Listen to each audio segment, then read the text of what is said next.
লিফটের জন্য তৈরি করা। ঠিক আছে, আমার আমার আশা যে সবাই বলতেছে আয়নাঘর আয়নাঘর আয়নাঘর, আমার সাধারণ জ্ঞানে মনে হলো যে বেসমেন্ট তো এইটা লিফট বরাবর এই যে লিফটই হবে। হ্যাঁ, লিফটের জন্য এটা তৈরি করা, তাছাড়া আর কিছু না। অন্য জায়গায় হয়তো অন্য কিছু হইতে পারে।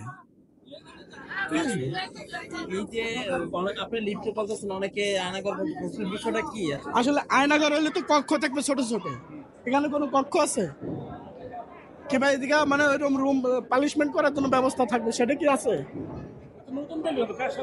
কাজ শেষ হয় না, কিন্তু এটা তো আপনার লিফটের মতন মনে হচ্ছে, যেটা একটা বেসমেন্টের মতন।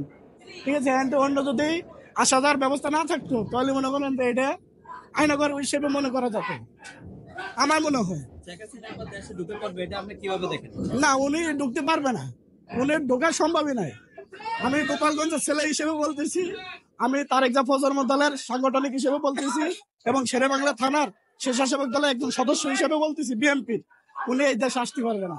কারণ আমরা 13 তারিখে গোপালগঞ্জ কোটালীপাড়া আমরা উদ্দেশ্যে রওনা দিয়েছিলাম, গোনাপাড়ার উদ্দেশ্যে রওনা দিয়েছিলাম, ওখান থেকে আমরাই মার খেয়েছি, আমরা গোপালগঞ্জের সন্তান হিসেবে, তো উনি আসতে পারবে না। আচ্ছা, এই যে ধানমন্ডি মজলিসের এই যে ধ্বংসস্তূপে পরিণত হয়েছে, এটা আসলে হচ্ছে কি, আমাদের সবার এখান থেকে শেখা উচিত যে আমরা গুম খুন চাঁদাবাজি টেন্ডারবাজি করে এক বলে সেটা করবো, কিন্তু এটা সুযোগ নাই। কারণ আমি একজন বিএনপির কর্মী, আমি যদি চিন্তা করি আজকে কোটিপতি হবে এই টোকার থেকে কিংবা এই সাধারণ কর্মীর থেকে, ঠিক আছে, তাহলে আমার অবস্থা এই হবে, অন্য কিছু হবে না।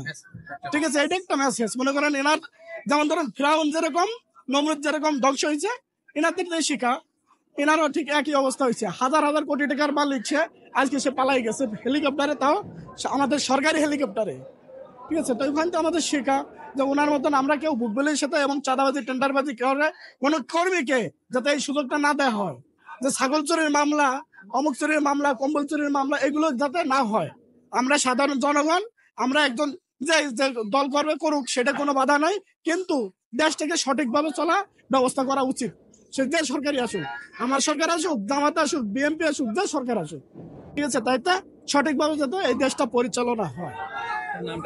আমার নাম মোহাম্মদ ফকির আলী, তারেক জাফর দলের সাংগঠনিক সম্পাদক এবং জেলা আপনার স্বেচ্ছাসেবক দলের সাবেক ছিলাম সদস্য এবং শেরেবাংলা থানার একজন ক্যান্ডিডেট আমি।